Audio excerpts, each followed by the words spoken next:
Colleagues, welcome back. It is that time of the month again, which means it's time for me to provide you my December debt payoff and net worth update. And there are some major changes in this one, so let's get into it.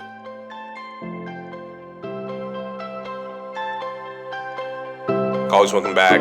On this channel, we aim to serve as an informative resource that empowers professionals with their life, career, personal finance, and freedom. Today, I'll be providing my December net worth and debt payoff updates. I do these monthly updates to have each of you join me on my journey of debt payoff as I join you on yours. Also, I present on things that don't always apply to my specific situation to ensure a holistic representation and mainly to relate to those with more or less complicated financial situations and journeys than mine. Now, starting with my debts, I always break them down by the type/provider, the amount, principal, and interest, the interest rate, the minimum, and the due date. With this month as well, I do not have credit card debt because I always try to pay off my cards each month, and I also don't have a mortgage at this time. However, for my first debt is my auto loan, and that loan is provided by Auto Financial Services. The amount total is $15,980 at an interest rate of 0.9% with a minimum of $500, and the due date is the 10th of the month. Now for my most significant debt, my 5 federal student loans, my servicer is Mohila, and each of the 5 loans has a $0 payment and are due at the end of the month. And the major change I mentioned is that these loans just got out of their grace period, and thus I am now formally enrolled in Repay, and I'm taking advantage of the 50% interest subsidy that basically cuts my accumulated interest in half each month. However, now that my loans have changed status from grace to income-driven repayment, the loans have undergone what is called capitalization, where the interest has been added to the principal. I went over that in the previous video, which I will link in the cards up top. Now for my balance update on my 5 federal student loans. Now my principal on all my loans have changed since last month, mainly due to capitalization, but I'll start with loan number 1. The total amount is $14,135 with $35 of interest that is accumulated on it at a 6% interest rate. Loan number 2 has a total amount of $24,585 with $55 of interest that is accumulated on it at a 5.5% interest rate. Loan number 3 has a total amount of $12,160 with $30 of interest that is accumulated on it at a 6% interest rate. Now, loan number 4 has a total amount of $12,870 with actually no interest that is accumulated on it at a 5.25% interest rate. And this is because loan number 5 is actually completely paid off. Yay! So, hooray. And that is because for loan number 5, everything is zero.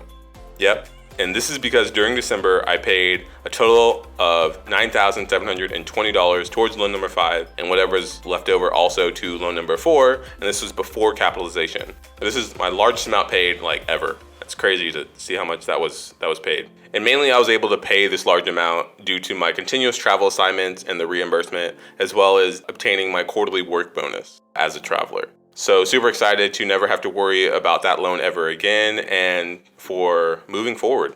Also, as I mentioned, I paid on loan number 4, and you might be asking why loan number 4. This is because of capitalization and the interest rate.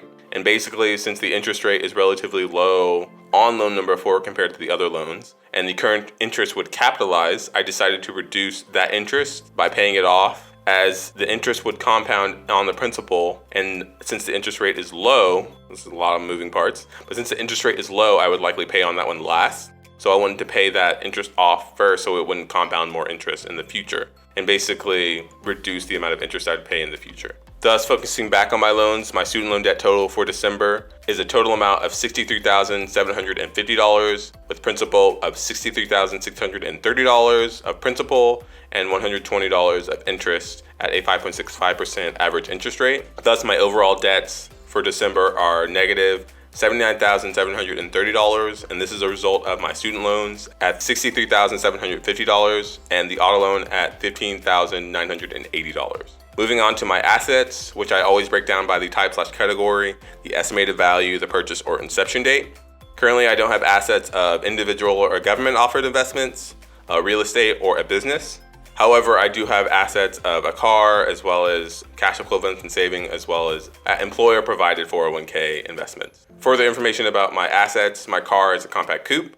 The value for December is $18,500, inception date of 2020. And I use KBB each month to estimate the combined private party and trade-in value. Now my savings in a retail bank are $1,000, at inception date of 2016. And my 3 to 6 month emergency fund in an online bank is a total of $5,020. And for my investments, my company uses a 401k. They have a value of $1,105, inception date of 2020. Thus, for my total assets, they equal $25,625. So if we put that all together as an overview of my assets and debts, I break them down by the type, the asset value, the debt obligation, as well as the net value. And for my car, it has an asset value of $18,500 with a debt obligation of $15,980, resulting in a net value of positive $2,520. For my total cash equivalents and savings, they have an asset value of $6,020 with no debt obligation, resulting in a net value of positive $6,020.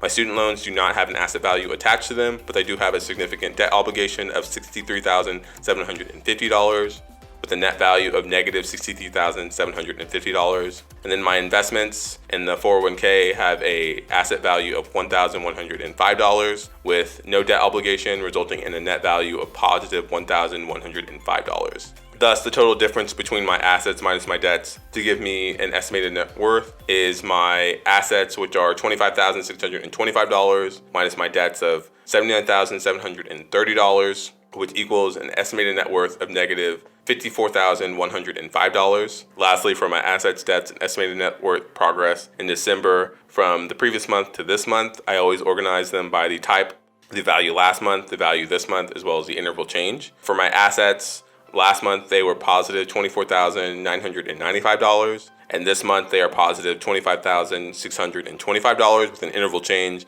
of positive $630. My debts last month were negative $90,680.